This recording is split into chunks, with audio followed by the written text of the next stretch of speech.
Hey everybody, it's Jared here with Heat Press Nation, and you are listening to or watching the Customizing Culture podcast. I'm joined today by a very special guest. Her name is Izzy, and she's with the Funnel Cake Tree. There we go, little tongue twister, right? Well, For me, anyways. She's with the Funnel Cake Tree, and she's actually kicking butt on a lot of fronts. So Izzy, welcome to the podcast. Why don't you tell us a little bit about what you do? First of all, thank you for having me because I watched the podcast a bunch and I was like, I love this and I have to get on. I'm a little bit nervous, but what I do is I am a screen printer. I went to vocational school for it, and I was like, you know what? I'm an artist. I can't go to college because I have no money, and I can't get an art degree because I'm like, what am I going to do with that? I know, I bought into that. But I was like, but I can make art and I can screen print. Yes. And that, I started the Funnel Cake Tree printing clothes in 2019, and now it's grown into like it's carried across stores all across the country and in the UK and like stuff like that. Yeah, you're international? Oh yeah. What? That blew my mind. Okay. I was like, we got to talk about that for sure. Okay. We're going to get into your story. Man, that's exciting. Wow. it's so exciting. It feels surreal oftentimes, but That's super cool. and then we also dabble in some custom work for people, so we'll do like custom screen printing and stuff like that. So yeah. Very cool. Now, for the listeners, we do record these podcasts. I should say we release these podcasts out of order. So very likely you're going to be hearing this after the podcast episode that we recorded with your mom, with Macy. So that, if you haven't heard that one yet, and if it is released already, go check it out. Very cool.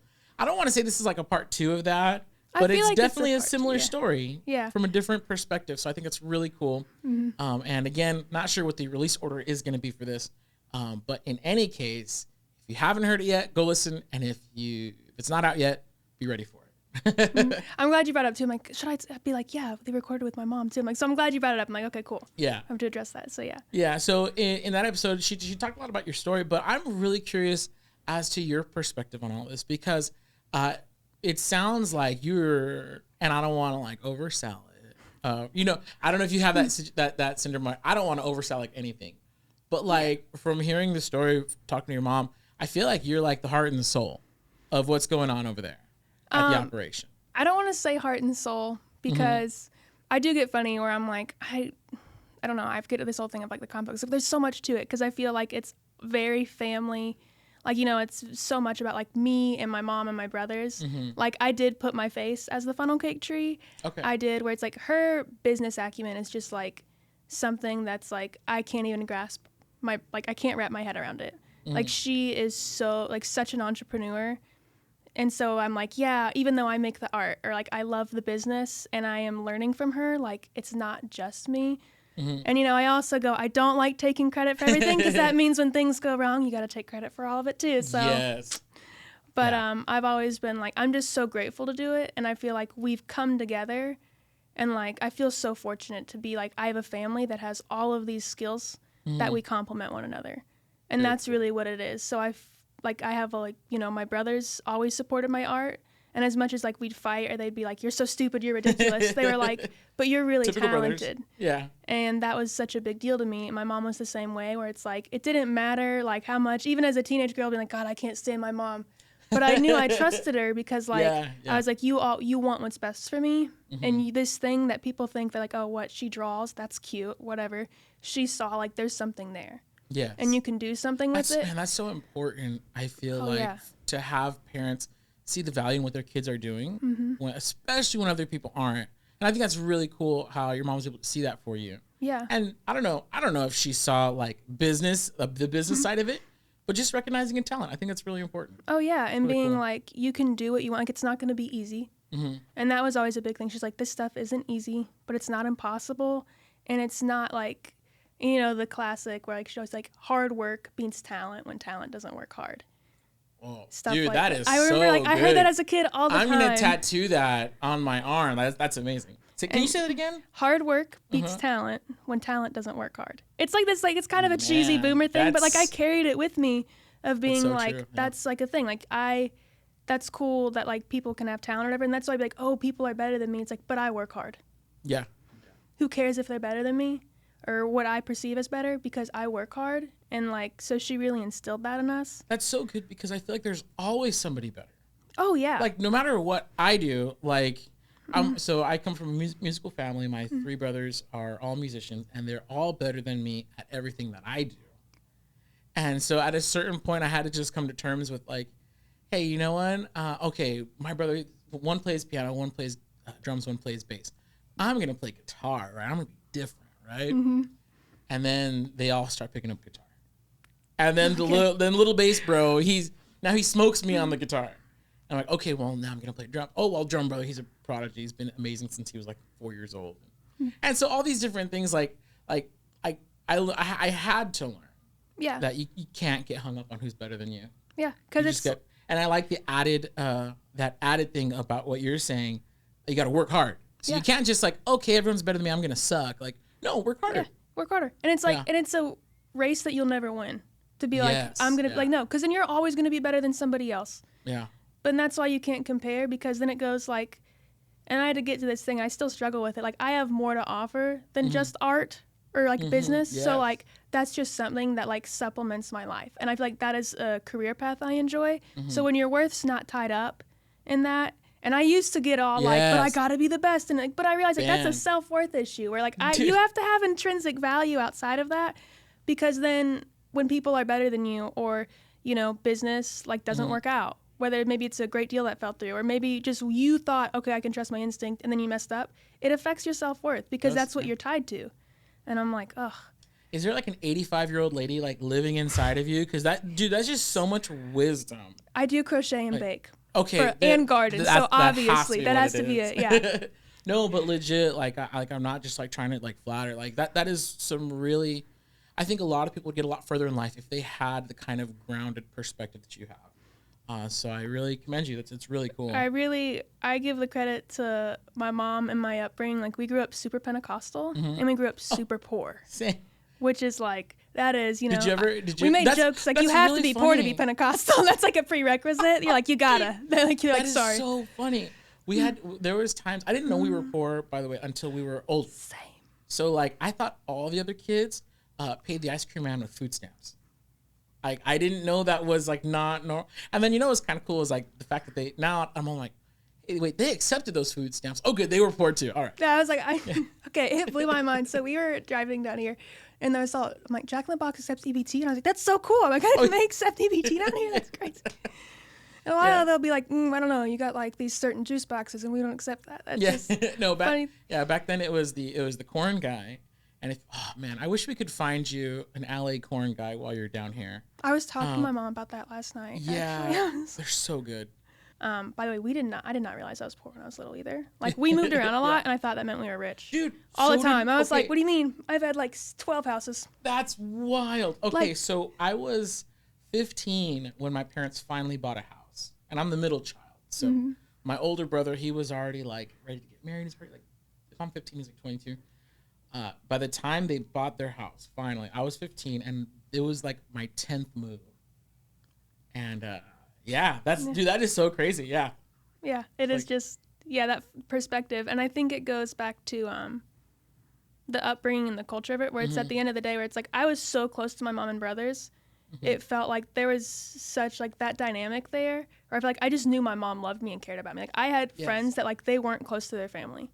Yeah. And I didn't understand it. And I remember growing up, they'd be like, wow, you're so close to your siblings. I'm like, well, yeah, what do you mean? Like, who else am I going to be close with? Yeah, and then we'd make jokes where it's like, you know, I had friends that didn't grow up poor, and it's like they'd get angry at their family, right? Or their brothers and sisters, and they could just like drive and leave the house. I'm like, well, you got to figure out how to get along, you know, when you're like, there's nowhere to go. You know, it'd be like, you could just like sit and cuss each other out, and 15 minutes later, it's like, okay, but I'm hungry. Do you want to, like, I remember my older brother, like, okay, but like, you want to like go and get some food with me or something, where it's like, we've got one car and it doesn't really run, so like we got to figure this out. When we were growing up, my mom and dad would always tell us, like, you guys are all you have. One day you're going to grow up and your friends are going to come and go, but your brothers and your sister will still be there. That's exactly what my mom said. Yeah, dude, and it's so true. And let's kind of go down the list here. And I know we're kind of going on about this. We'll get to your story right now, but like it's Merch by May. It's the funnel cake tree. It's...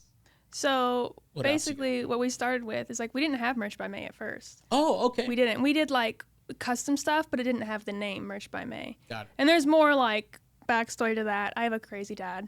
we just put a pin in that. So we're like, that's all you need to know. We're like, we used to make jokes. It's like when a mom leaves a man, that's when you know he's really crazy. When your dad abandons you, you're like, all right, run of the mill.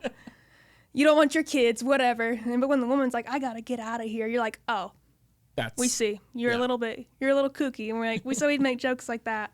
So we always did custom stuff, but now it's kind of like taken on the name Merch by May. But we really started. It was Funnel Cake Tree.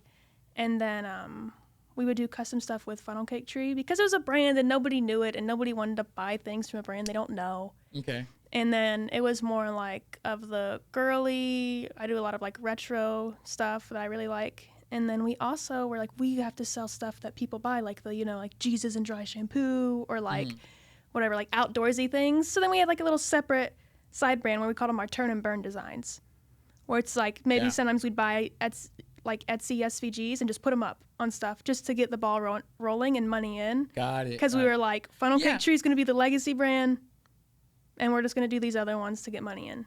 That's so smart. Yeah. And we still do those stuff. So it's like, if it works, still do it. So. Yeah. Oh, that's so interesting. Mm-hmm. Okay, so take us back I'm not sure how much earlier than that. So where did the first idea come from for you? Because you're in art school. Did you go to art school? Or did you you said you were going to school for it, right? To learn like the screen printing. I went to a trade school, yeah. Trade school. Okay, so you're going to trade school. Did you go because you wanted to start the company, or were you already there? I was already there. So basically what happened was I struggled with school all my life academically, where I was like, I got diagnosed with ADHD at like 16. And then my brothers were diagnosed at the same time, and my mom was like, "Whatever, I'll get diagnosed." And she had it too, and that's why I was like, "Well, that's why I thought we were normal." Oh, no, I was like, no wonder all of us have it. And I thought my friends would be like, "Your family's so weird." I'm like, "What do you mean? Don't people just do this?" We're all weird together. I remember we would argue. So like me and my brothers, like we would try to make a point. Like we'd sit at the dining room table and to like make a point, like. One of us would stand up on a chair, and then the other one would stand up on a chair, like, "Oh, is this what we're doing?" Like, literally, physically get the higher ground and be like, "No, I'm making a better point." And like that was just like normal in our house. That's funny, yeah. And so I wasn't even gonna go to trade school. I told my mom I was in like 10th or 11th grade, and I was like flunking out of high school, and I said I'm gonna have to drop out and get my GED. I said I can't do this, and not because I didn't want to, but like I couldn't grasp these things. Like I would do like have amazing test scores, but like when it came to like actually like doing, I couldn't wrap my head around it. And that was always really hard for me. And I grew up always hearing, well, you're just like teachers, you're lazy or you don't have it. And I'd be like, no, I want to learn. I just can't figure out how to verbalize that. So I internalized it. And then I was reading about a trade school in my area. And it was like, I read graphic arts and I saw what it was about. And I thought, okay, I might go there. Yeah. And I had literally like no credits. I had a few credits, but again, I was flunking out. Yeah. I was working as a server all the time. And, I was like, okay, you know what? I'm going to go there. And I prayed about it, and I wrote it down. My mom's like, write it down. She's like, write it down. You got to write it down, and we're going to pray over it every day. And that's going to be your goal. You want to go there? And it was after enrollment season. And again, girl with no credits at all, after enrollment season. And I learned. And then the teacher, he talked to my mom. He's like, I want to meet you guys. And he's like, you know what? You need to be in this program. Apply. He's like, it fills up. And it's currently filled up, but I want you to apply. And I applied, and I prayed over it. I went to summer school. I paid for summer school. I was like, I'm going to go to this program. And literally, I didn't, like, my friends were getting accepted into the trade school, and I wasn't. And the guidance counselor said, you're not going. And I was like, that's crazy because, like, I've prayed about it. My mom and I have talked about it. You need to talk to someone else. Yeah, so I don't know. You have to bring it up with Jesus. Because me and this guy, I've been like, Jesus, I got it because I don't want to drop out now. I found this thing. And literally, like, a week or two before school starts, everybody else has already been introduced, and the guidance counselor goes, okay, yeah, she's been accepted. And then I learned about it, and I was like, oh my God, I can make my art and then sell it. I really grew as an artist. I grew as... Were you drawing? Sorry to interrupt. Were you drawing before that? Like, yeah. Okay. All the time. I was always a crafty kid. Like, I used to, I think it was like 3rd or 4th grade, I would make the duct tape wallets, And I would sell them at school. Kid. Okay, yeah. Nice. Yeah, we had one of those kids too. And I'd sell them at school. I like taught myself to crochet when I was like 8, which I just made knots for years until I got good at it. Nice. And then I'd carry a box around with me wherever we went. Like we'd go to restaurants and I would crochet and people would buy from me. And I'm like, yeah, it's fine. Really? Yeah, I was at a server. Yep. Nice. And I was like, again. So you had the entrepreneur bug pretty early. Oh, yeah. The creator entrepreneur. Mm-hmm. I think I forgot about it. My mom brought it up yesterday. We were talking about it. I had I did online school for a little bit. Mm-hmm. That was before the trade school. And they, you know, of course, they give you a laptop. And I wanted a sewing machine because there's this girl I followed on Facebook called Love in a Sandwich, and she made custom stuffed animals. And they were unlike anything I had ever seen. And I'm like, she's amazing. I look up to her. And then I was like, I have to get a sewing machine. So I found out that they were like $90, like a starter one. And then I heard of Fiverr. It was when Fiverr was new. Oh, yeah. And then so I was like, Mom, okay, I love to write. I used to write poetry as a kid. It's so crazy. And I was like 12 at the time. I said, you need to make me a Fiverr account. And I was like, okay, for $5, I'll write 400 words for you. And so I would write Amazon reviews for people. What? And I would do like little articles and I would write them. At how old? I was like 12 at the time. And I had horrible spelling and grammar because I just typed super fast. And then I'd be like, okay, Mom, just please proofread it. Just please proofread it. And then that's what I would do. And I saved up enough money. So I'd get, of course, Fiverr takes $1. So I'd get $1. Or not $1, $4. At that 20%? Time. Yeah. I don't know if it's the same. Oh, wow. That's a lot. But at that time, yeah, they were like, we're going to take $1. So it was. I'm just curious now, like what, like the economics of it all, like, so you're getting $4. How long would it take you to write each one? It all depended. Okay. So like. Were you working for like $4 an hour? Sometimes maybe less because I would research some things. Like there was one where it's like, you know, top 10 dog breeds that are great for kids. And you wrote that? I wrote that. Like it was just like weird. For $4? Yeah.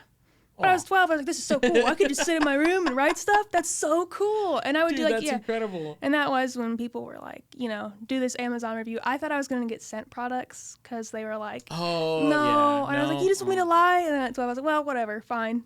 Darn. But this is pre-AI, before AI could write all that stuff for you. I know. You had, I would have been. You had Izzy for $4 an hour. I remember one guy, because they could leave feedback and they got a review. He's like, really love her style of writing. It's really fun and almost juvenile. And I was like, the moment I read that, and did you feel like you got caught? Like, I did. I thought, I'm like, does he know? And Mom was like, I don't think so. And I was like, is this his way of being like, I know that you're a 12-year-old writing this. Yeah. Yeah. Wink, wink. I'll happily pay the $4, but so everybody knows this is like a 6th grader writing this. I found her on Fiverr. Mm-hmm. Oh, that is so funny. And then I saved up enough to get a sewing machine. Mm-hmm. And then so, yeah, I've always been like, little schemes to make money and sell stuff. So then was the funnel cake tree, was that one of the schemes, or was that a little bit more thought out when you started? You're like, okay, no.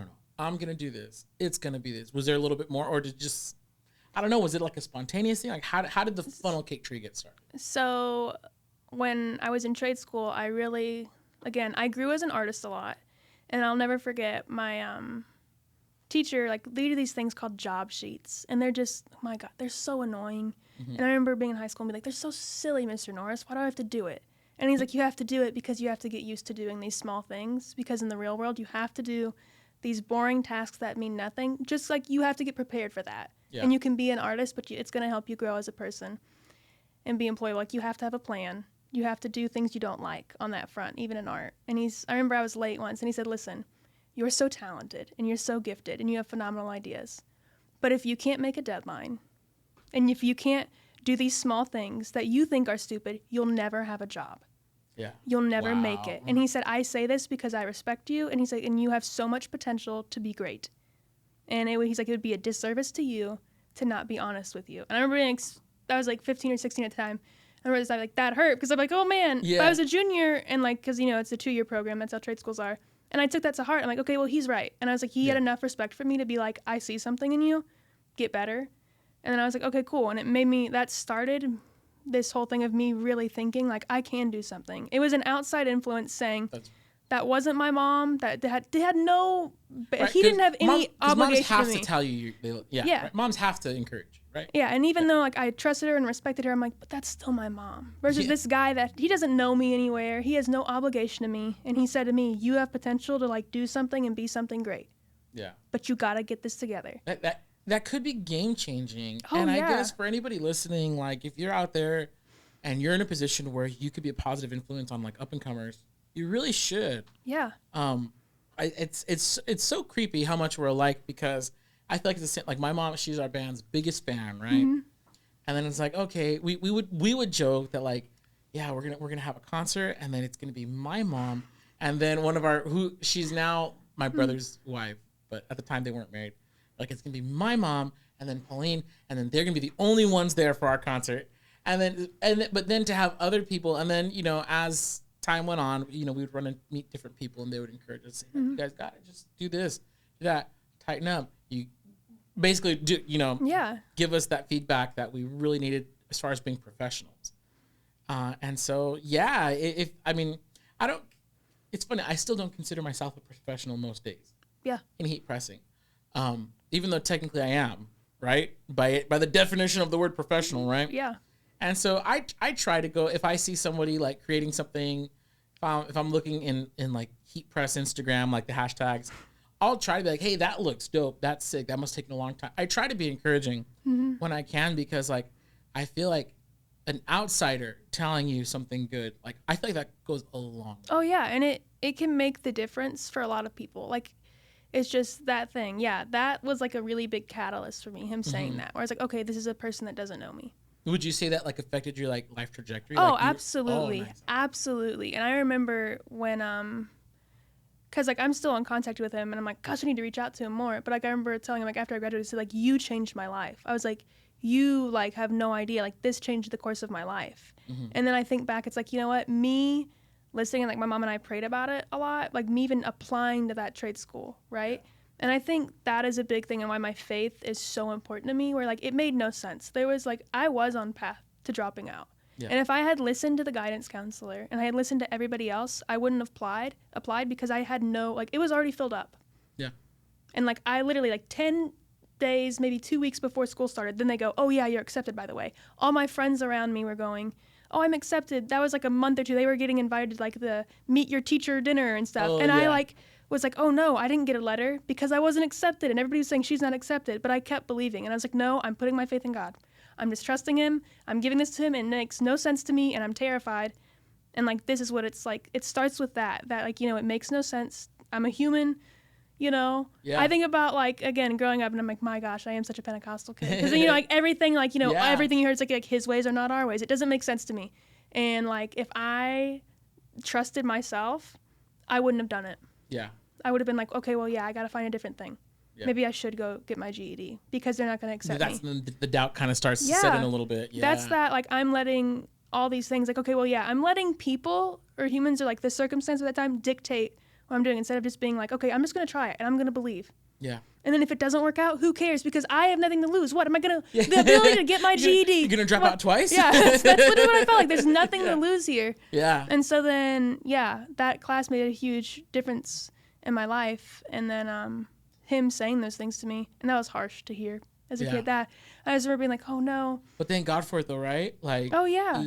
Again, what if he hadn't said that? Yeah, and if he was like, that's fine. Like, that shows like somebody that cared. He wasn't like, hey, you're an idiot loser, but it was like, no, you have something here. Because sometimes, and I don't know how old he was, but sometimes like the old guy mentality is like, look at this slacker, like, get him out of here. Yeah. Like, you know, you only want to help people who look like they're into it. Mm-hmm. You know, because I imagine you were really into it, just like maybe not 100%. Yeah, or I really liked doing the things I liked to do. But the things I need to do, I was like, oh, whatever. Yeah. It's so easy for me is like to just brush people off who are like, I'll just work with somebody easier. But like the fact that he took time to invest just a little bit in a little encouragement, a little conversation. Like, I love that. And I hope people listening to this will find someone in their life like that and encourage them and build them up, because man, we're responsible for the next generation of whether it's heat presses or screen printers or people in your community. I mean, the world is so much bigger than this industry. I know this is an industry podcast, but it applies to so many, like, across the board. Yeah. Yeah. And it just, he saw like, it just, he didn't have to be so kind, and he was. And like, I would just like, I loved art. I would just go crazy in the art. I was like, this is just like an art class, right? And that's what my brain was like, because I'd never got the opportunity to be so creative. And he was like, okay, it's an art class. Yeah, sure. But you got to be employable. Yeah. And you got to have those skills build up more. And I was like, fine. That's so good. And I was like, what do you mean? I'm like, then my first get defensive because like, I'm employable. I work 40 hours a week as a server. What do you mean, Mr. Norris? Like, that's what I wanted to say. Yeah. But then I was like, no, you're right. Like, this is... So, yeah. And I was, like, internally grateful, and I feel, like, so blessed, because those little choices, you know, and refusing to be, like, I'm going to give in, are, like, what sets me up here today. Yeah. And I think that's really cool. And like, I lose that sometimes with the business going on. You get so stressed out, like, oh my God, there's bills to pay and there's stuff to ship out. Oh my gosh, I got to get new designs. I got to do this. I got to be good enough, blah, blah, blah, blah, blah. And then I go, well, look how far I've come. Yeah. Just from the smallest things of going, okay, you know what? I am just going to trust God and be like, okay, I'll do that. I talked to my mom about it. All right, I'm going to go to this program. I'm going to listen to this crazy old guy that prints. And I was like, okay, cool. And it's those little choices that at the time can feel really uncomfortable or feel like they don't mean anything. Mm-hmm. And then you look back and you go, oh, that set me up for something. That was actually a huge decision. Mm-hmm. That's awesome, man. And so, okay, so then you eventually leave vocational school, right? You get your certification, right? It's a certification program? What they do is, like, I got certified in, like, a bunch of, like, Adobe stuff, and they, like, you learn, like, again, how to, like, the basics of printing, as in, like, how to print, or, like, they had, like, a photography unit. Like, the junior year is, like, we're going to give you a taste of everything, right? Okay. We're going to teach you about InDesign and how to do, like, commercial design, as in, like, business cards and brochures and this and stuff like that. You're going to learn about pagination. And I was like, I don't even know what that is. It's, I'm trying to think. It was like we did calendars where it's like front and back printing and how to line them up. And then there was like, gosh, it killed me. Whereas like this product. I should have gone there because I, at a time, was a print broker out here. And so I was always selling and doing everything from like business cards, postcards. I would set up the files, but I would use Photoshop. So everybody would tell me like, oh, why aren't you using InDesign? I used to be so great with InDesign, and then I got out of school, and then I was like, I'm making my designs now, and I'm like, you forgot it all? Yeah. I'm like, how does that work? Yeah. So did you start the business immediately after graduating or after leaving the program, or what I did? How did that start? Actually was I graduated, and then I learned, oh my God, I'm not going to have access to anything. Because we had like, it was like a pride for our school. My teacher loved it. He was like, we're the only Mac computer lab in the state. For high school, he was just so proud of it. He's like, that's such a big deal. And I was like, yeah, it turned me to an Apple snob, by the way. Because I had never had a nice computer either. So then that was the first one I was exposed to. I was like, I get it. Yeah. I get it. And he always needed a teacher's aide. Okay. And then so I heard him like, because those, my gosh, no shame to vocational school kids, but I went to one, so I can say this. We are difficult to deal with. As a general trend. Sometimes stereotypes ring a little bit true, and you're like, all right, fine. I won't speak for all of them, but he had a hard time like wrangling in kids or being like keeping track of things. And I heard him talking a lot. And I was like, you know what? I'm going to say I'll be your teacher's aide. And I quit my job as a server, which I told Mom, I was like, hey, Mom, you know what? I think I'm not going to go to school right now.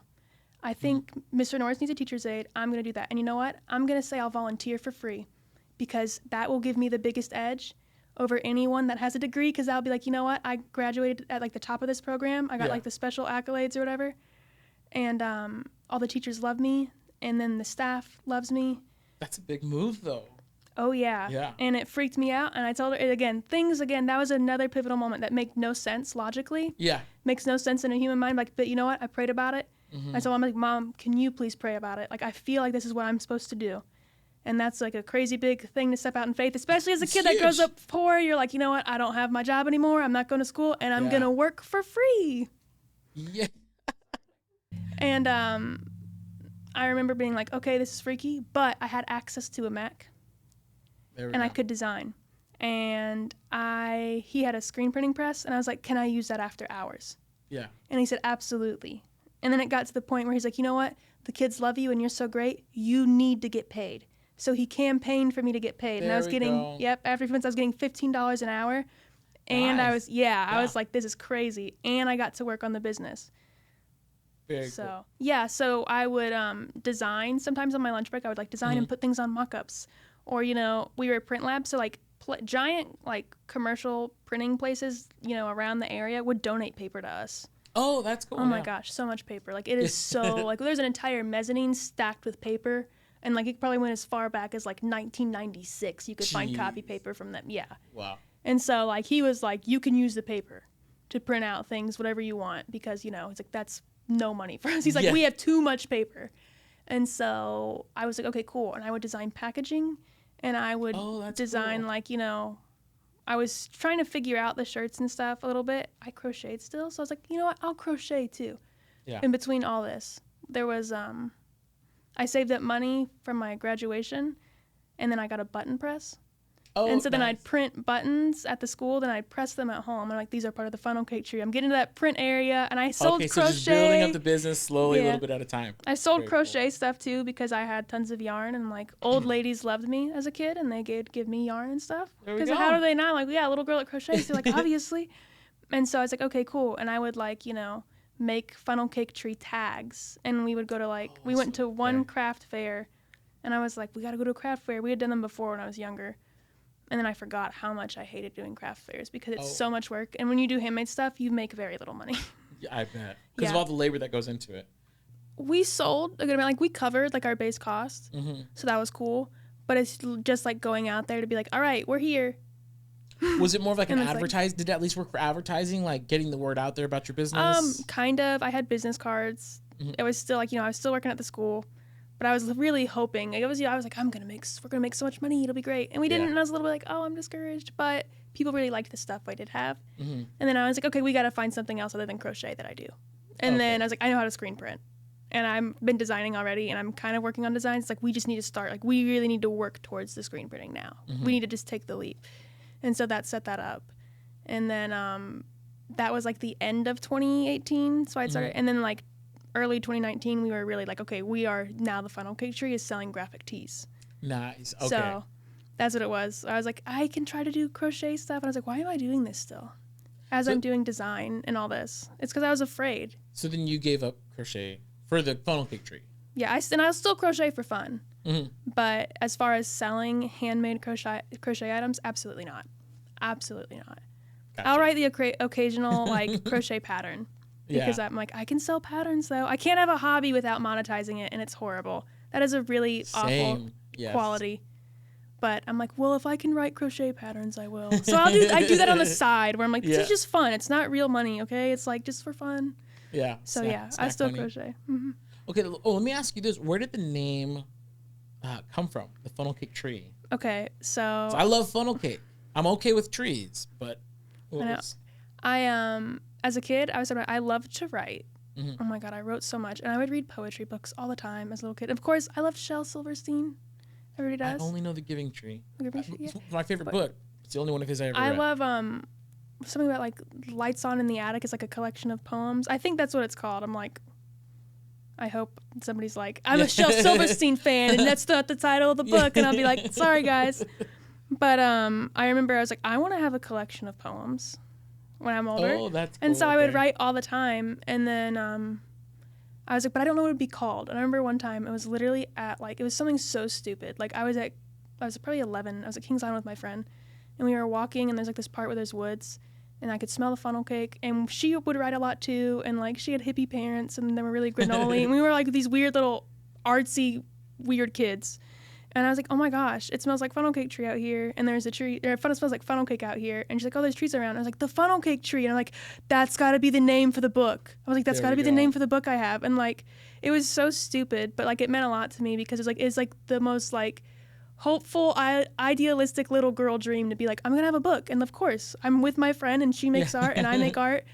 And then I thought, I love Shel Silverstein too. And then we thought about The Giving Tree. Like, this is genius. Yeah.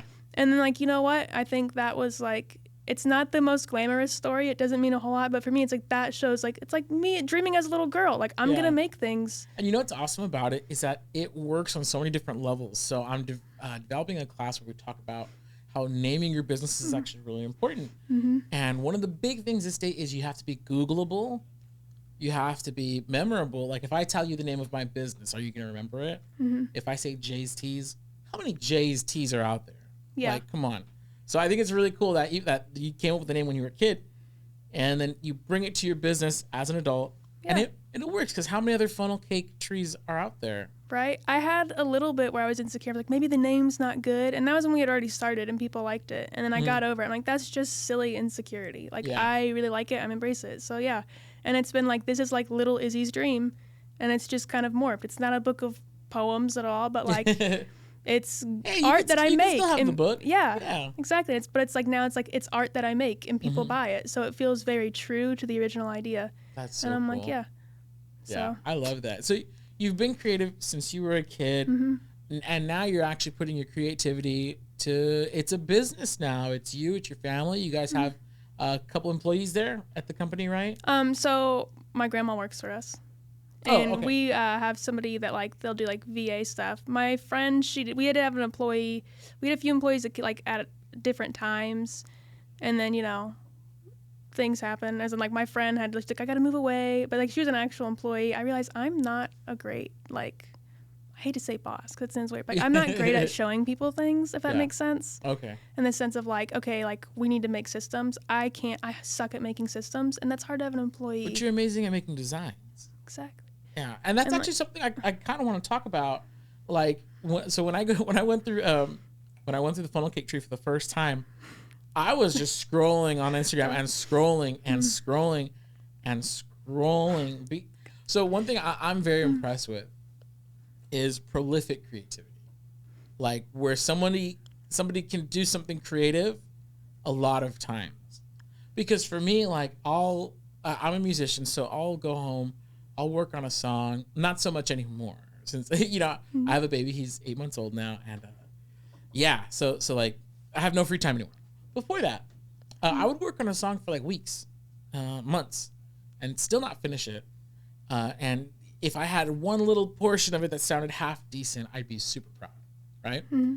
And so for me, like all that, and I don't know how long it takes you for a design, but like when somebody else can be creative and put out good stuff a lot of times over, I'm like, how do you do that? And so the funnel cake tree, like I just see so much cool freaking stuff. So like, where does your inspiration come from, and how do you stay so consistent with putting out cool stuff? Because it's very cool, very on trend. Thank you. I'm like, thank you.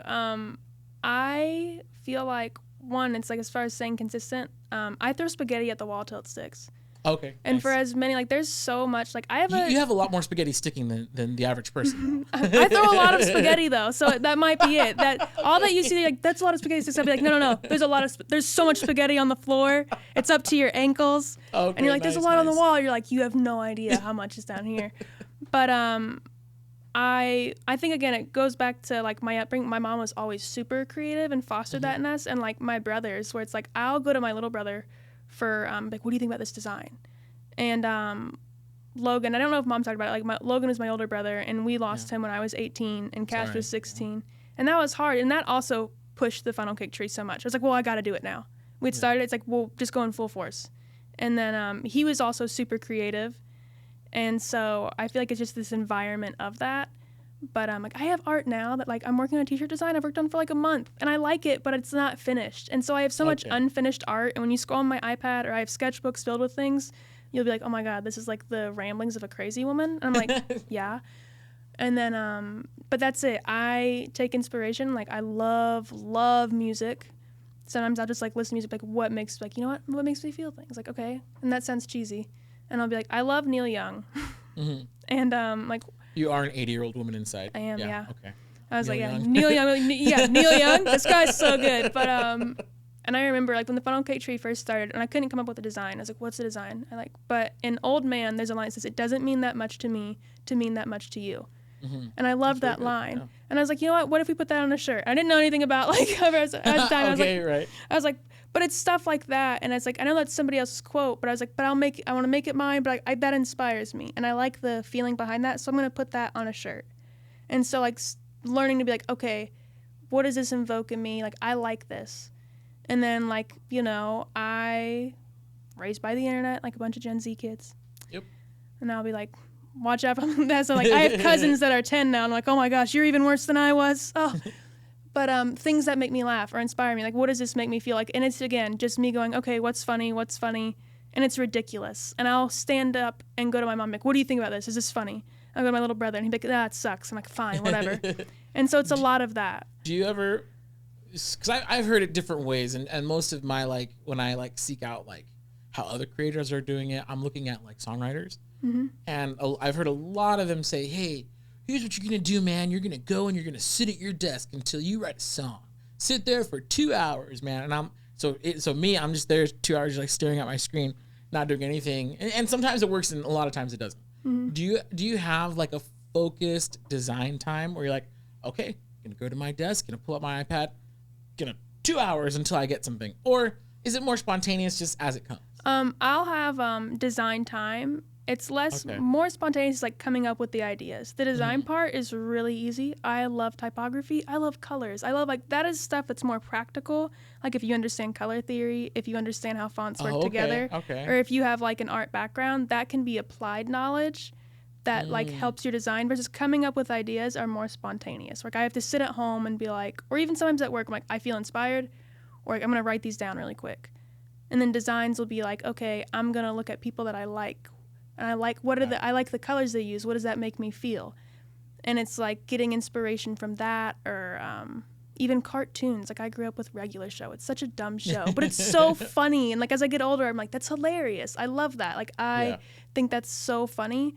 And then colors I like.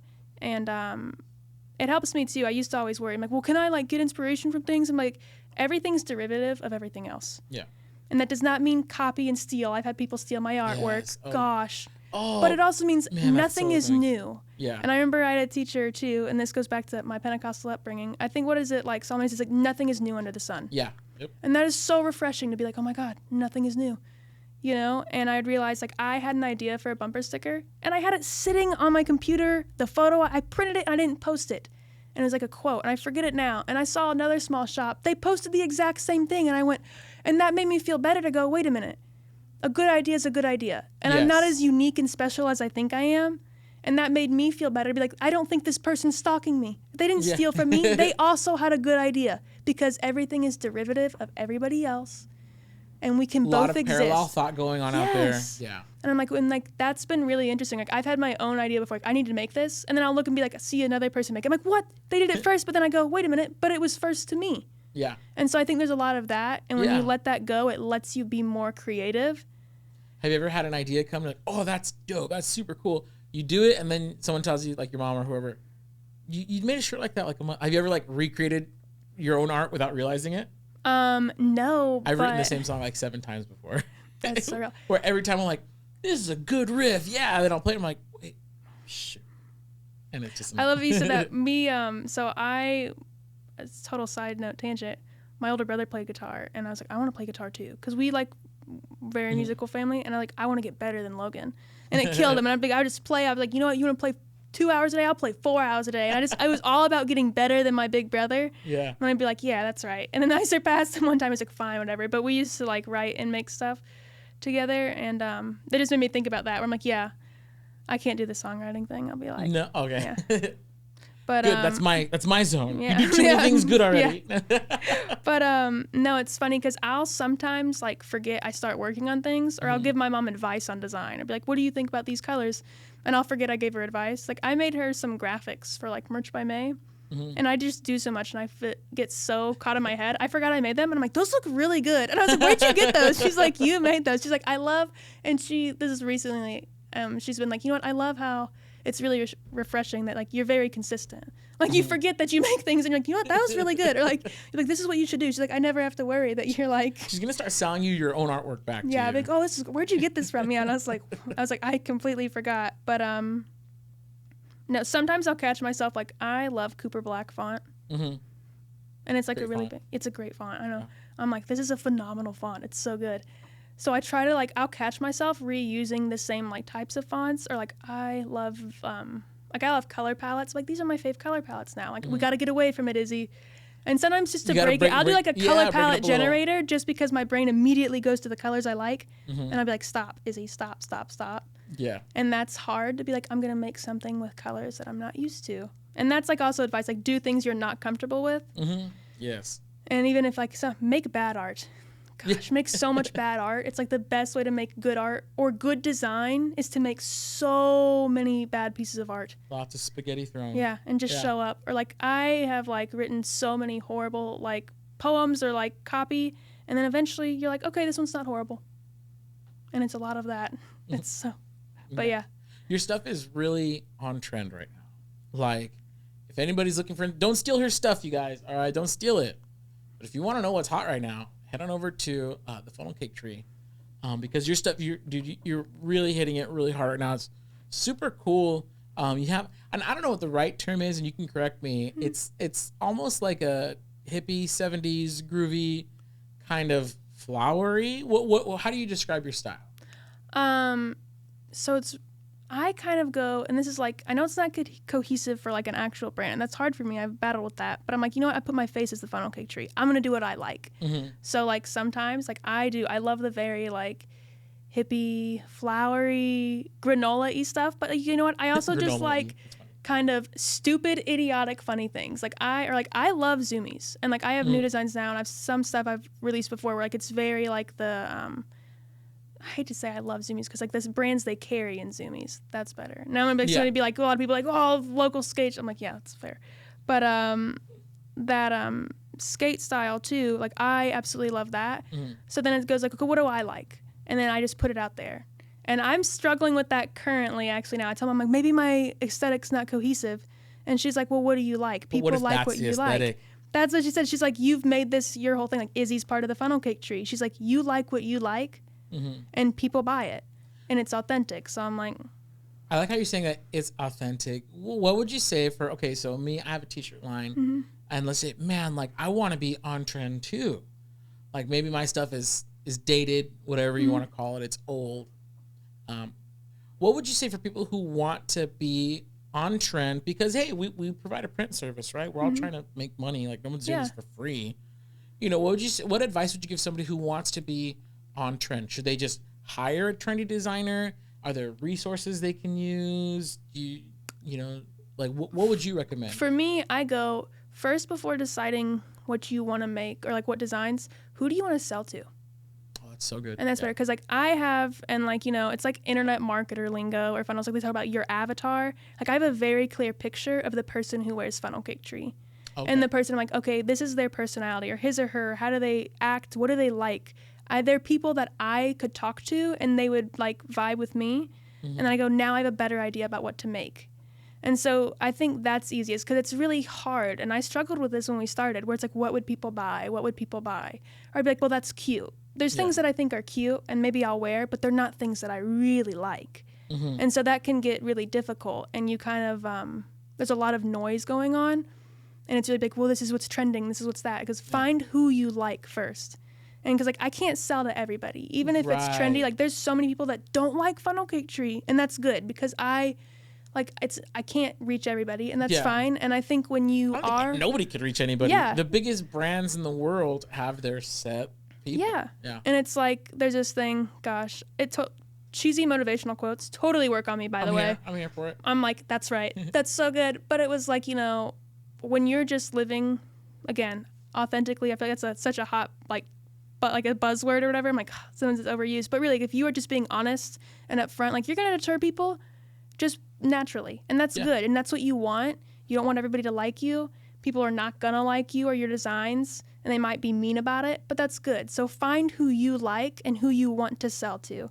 So you list, like, okay, like, here are their hobbies. Like, I'll tell you, like, what, like, I can see sometimes you have multiple avatars, you know, like one of the people that buys from the funnel cake tree, they crochet, they're DIY, they love crafting, they love being artsy. And like, while they are like, they don't spend a lot of money, but when they are, they're really brand loyal.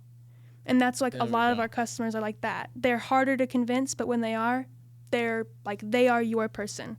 Yeah. And so we have people, and then you make multiples. Okay, and maybe that's like this girl over here, and what's her age, and what does she like? Okay, what does this guy like? All right. And so that helps me. And I don't know if that's useful. That's super useful. And I'll tell you why. So my t-shirt brand is a taco themed shirt. All my shirts are something to do with tacos. Because it all started one day. I made myself a shirt, posted on Instagram, and I got a bunch of DMs like, hey, where'd you get that? And I was like, oh, you like this crap? That's such a cool feeling, by the way, when people are like... It's wild. And I'm like, buddy, let me tell you. Yeah. Where'd I get it? You're talking to the guy. Yeah. So very quickly, I was like... Because I was already working here, of course. I was like, I could make these really quick and really cheap. Sure, $18, free shipping, which to me, I'm like, oh, I should have upped that a lot. But like, you know, what the heck, right? Actually, it could have even been $16. I don't even remember what I was charging. And so, so I think the first few days, because that same day I was like, yes, it is for sale, by the way. And that first day I sold like 27 or something. You know, obviously not changing anyone's life with 27 t-shirts.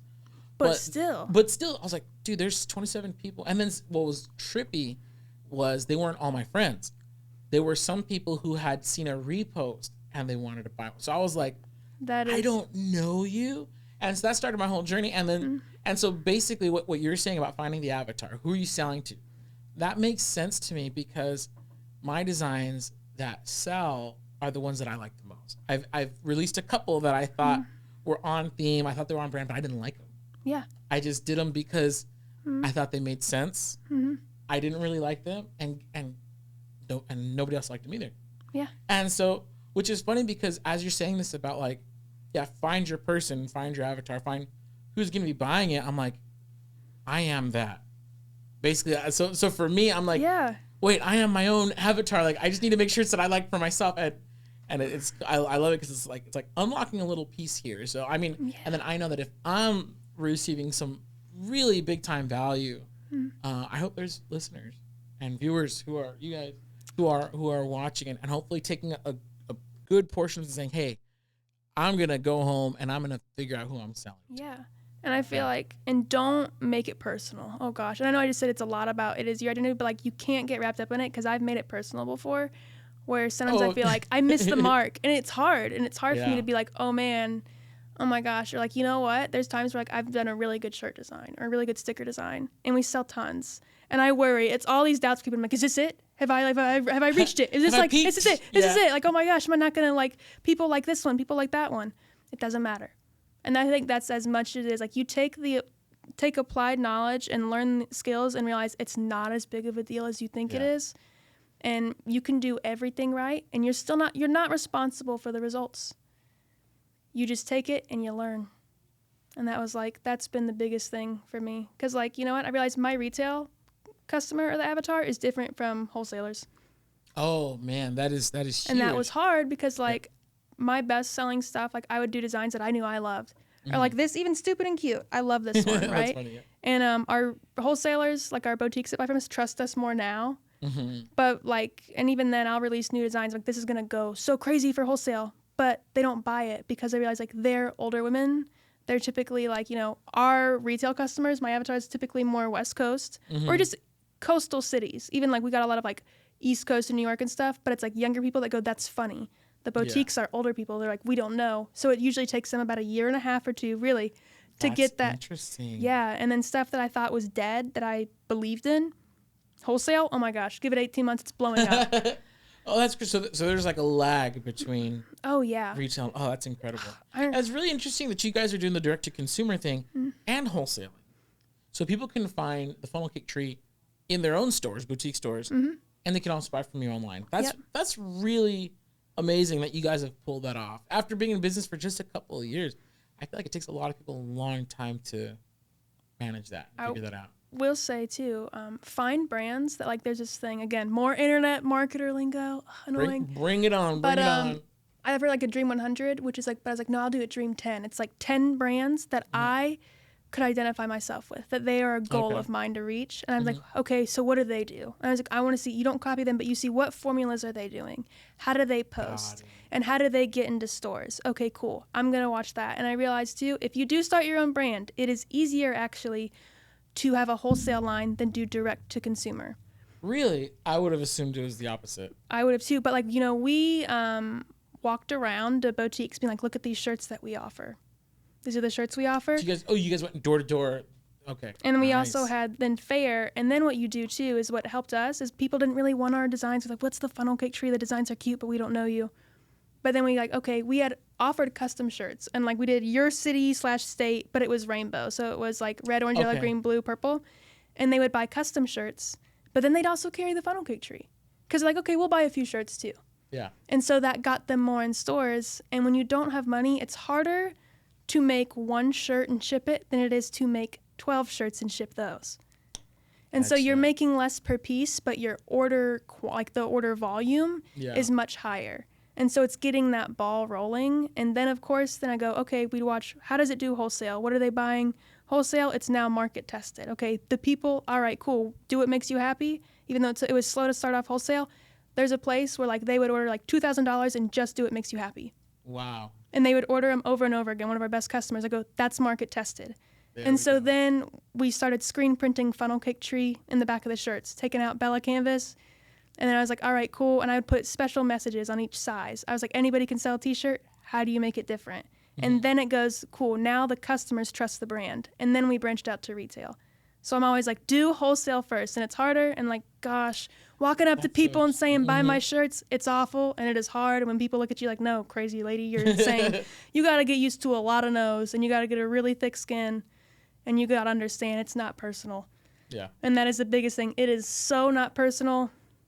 You know, cold calling, like, and that's essentially like what you're doing. You're cold calling people in a sense, and even walking up on them. Cold calling them face to face. Face to face, yeah. Or giving them emails, and that's hard. And it's people go like, you don't want to be a bother. Listen, they don't know who you are. Yeah. That's it. And you can say, well, yeah, I don't want to bother them. Nobody's gonna buy from you if they don't know who you are. So sometimes you just gotta be like, I gotta swallow my pride. I gotta do this horrible thing of, oh my gosh, and it's awful. And again, but you've gotta get used to it, and you gotta train that muscle. And it's very much like the, you know, use it or lose it, man. You just got to get like, you got to get out of your comfort zone. Oh, man, I hate getting out of my comfort zone. Yeah. Even this was out of my comfort zone for me. I was like, ugh. I was like, whatever, I'll do it. My mom's doing it. Fine. Well, you're doing great. Thank you.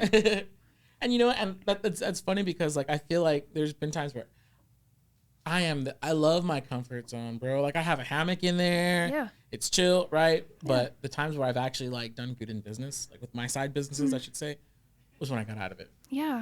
So I love talking to people like you. I think it's important. I think it really is important to get a regular kick in the pants. Like my wife and I, we love listening to, it's funny. We love listening to the Dave Ramsey show. Not that I'm a big fan of his. I think he's kind of annoying. No, sorry, Dave. I think he's kind of annoying, but it's a good regular kick in the pants to help keep our finances in order and stuff. And so I've loved having this podcast here, the Heat Press Nation. It's not mine, the Heat Press Nation podcast. I get to talk to so many people, and like yourself, they're just giving me all this like amazing knowledge, and encouraging me to take that step and to move forward and to get out of my comfort zone.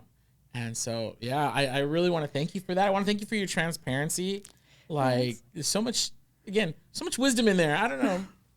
I don't believe in reincarnation, but you have me questioning that a bit. Nah, I'm just kidding. Gosh, but thank you. No, I really appreciate it. You guys have been awesome. And I've loved this. But yeah, I'm always like, I'm big on like, don't gatekeep anything and be honest. Just be so honest. Like, gosh, it's so hard. And there's been some. Yes, thank you. That's what I'll be like. That gatekeeping stuff where it's like, you know, I've seen people, I'm not going to tell you what stuff I use. It's all scarcity. It's all the scarcity mindset where I'm like, guys, you know, not to sound like a little conspiracy, like powers that be, whatever, people that are in charge, who cares? It's to keep us divided. There's more than enough. There's so much more than enough. It's insane. And if you could really, like, if you could understand how much excess there is, you realize none of us have to be against each other. You know, and people are like, what if people steal? What if they do steal? Who cares? Wisdom. I can't worry about it. What am I doing? What? Am I going to worry about the 5% of people that are going to rip me off or steal versus the 95% I could help? Yeah, that's insane. And that goes back to that scarcity mindset. There's not enough. And when you know that there's more than enough, it allows you to be like, okay, cool. There's more than enough. Dude, and so. You're just flowing with the wisdom today, man. I'm like. Thank you. Oh my gosh. All right, now before we close, I do like to ask a question from all of my guests. So you could go back in time. And let's say in this time machine, we're going back to right after you started at your trade school, right? Mm-hmm. So before you officially launched the funnel cake tree, before any of that, I keep wanting to say the giving tree. You said the giving tree earlier, and so now every time I think of your business, I want to say the giving tree. Anyways, going back in time, right before you start the funnel cake tree, go give yourself some advice. What advice would you give to younger Izzy? It would be, okay, I'd have a few things. Mm-hmm. I would say, one, the busy work does not move the needle.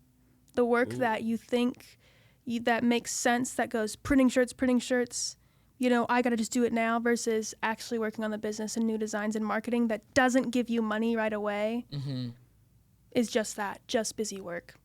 And there's always going to be shirts to print. There's always going to be small tasks to do. But if you don't do things like putting in systems, that's hard because it goes so against, because you're like, I'm not making money right now, you know, and for me, that's hard. Or like, oh, yeah, I need to do this marketing, or even like whatever, working on like reaching out to influencers. I don't see the money right away, so it's hard for me. I'm like, that's great, but if you don't do that, you're not going to have busy work to do. Yes. So keep that in mind. So get out of the mindset that the busy work is what you need to do. Mm-hmm. And while you do need to do that stuff, but you also need to work on the stuff that doesn't make you money right away, but put systems in place and will keep your business around long enough to have plenty of busy work. And then don't take things so personal at all. And don't let your worth get wrapped up in this, whether it be is totally inflated ego or being like, oh, look how great I am, or being like, I can't believe it all failed. It's not on you. Yeah. It's not on you at all. Just do your best and show up, and day-to-day actions, like, it's not the bad day that makes things, it's over time. Yeah. So a few bad days, a few mess ups doesn't matter. It's how you recover. Don't take it personal. That would be it. So I think, yeah. Dude, that was great. I don't even have to go to church this Sunday. I feel like I got preached to real good right now. That's good stuff. But man, Izzy, I want to thank you so much for joining us for the podcast. I want to thank you for all the wisdom that you shared today. And where can everybody find you? Online. Or I don't think you want to give away your address, right? No. Yeah. Online. Not yet. I don't know why. Not yet. I don't know what that was about. I was like, not yet. That was my immediate response. It's like, why would I? One day you'll have a gift shop. Yeah, I'll have a gift shop. Yeah. And it'll be like, all right. For the fans that, yeah, gosh.